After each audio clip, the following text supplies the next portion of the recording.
नमस्कार। आज हमारे पास एक काफी दिलचस्प स्रोत है। दीपक, असफलता से सफलता की यात्रा। ये कहानी है एक ऐसे लड़के की जो 10वीं में फेल हो गया था और मतलब उसके अपनों ने ही उसे लगभग नकार दिया था। जी। तो आज हम इसी कहानी में थोड़ा गहराई से उतरेंगे, समझेंगे कि कैसे तानों और निराशा के बीच दीपक ने अपना रास्ता खुद बनाया।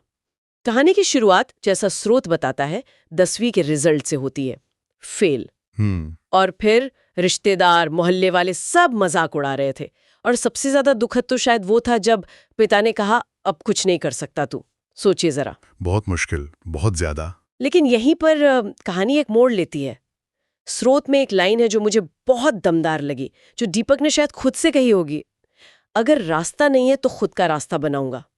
ये सिर्फ कहने की बात नहीं लगती, ये एक इरादा है। बिल्कुल। और ये इरादा ही है जो सबसे ज्यादा मायने रखता है, खासकर तब जब आपका समाज, आपके अपने लोग ही आप पर सवाल उठाने लगें। स्रोत हमें यही तो दिखाता है कि कैसे हम एकेडमिक असफलता पर अक्सर जिंदगी का अंत मान लेते हैं। हाँ। आत्मविश्वास एकदम टूट जाता है। ऐसे में जैसा दीपक के केस में हुआ, वो अंदर की आवाज, वो संकल्प, वही सहारा बनता है। सिर्फ पास फेल से ज्यादा जरूरी हो जाता है कि आप उस सिचुएशन से निपटते कैसे हैं। सही कहा। और स्रोत बताता है कि दीपक ने हार नहीं मानी। मतलब उसने एक पुराना सा मोबाइल उठाया और यूट्यूब से डिजिटल मार्केटिंग सीखना शुरू किया। जी। सिर्फ देखना नहीं, बल्कि रात रात भर जागकर सीखना, नोट्स बनाना। स्रोत इस मेहनत पर काफी जोर देता है।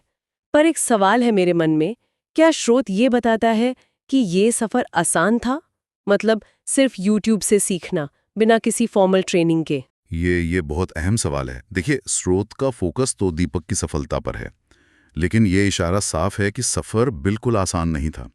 रात रात भर मेहनत, ये शब्द ही अपने आप में बहुत कुछ कहते हैं। डिजिटल रिसोर्स जैसे यूट्यूब मौके तो देते हैं, बिल्कुल देते हैं, खासकर छोटे शहरों या गांव के युवाओं के लिए, जहां शायद अच्छी कोचिंग वगैरह ना हो। लेकिन स्रोत ये भी दिखाता है कि सिर्फ रिसोर्स होना काफी नहीं है। दीपक की कहानी में वो दृढ़ता, वो लगे रहने की जिद, वो साफ दिखती है। शुरू में क्लाइंट मिलना आसान नहीं रहा होगा। हाँ, फ्रीलांसिंग में होता है अक्सर। बिल्कुल। तो ये सेल्फ लर्निंग और फिर उसे असल दुनिया में अप्लाई करने का एक बड़ा उदाहरण है। हाँ, और इसी मेहनत का, इसी लगन का नतीजा निकला। स्रोत बताता है कि धीरे धीरे उसे फ्रीलांसिंग के काम मिलने लगे। और फिर एक और कदम आगे बढ़ाया उसने, अपना स्टार्टअप शुरू किया है। रूरल रीच नाम बताया गया है स्रोत में। जी। Rural reach. नाम से तो लगता है कि फोकस ग्रामीण इलाकों पर होगा। बिल्कुल। नाम तो यही इशारा करता है। स्रोत बहुत ज्यादा डिटेल में तो नहीं जाता स्टार्टअप के बारे में,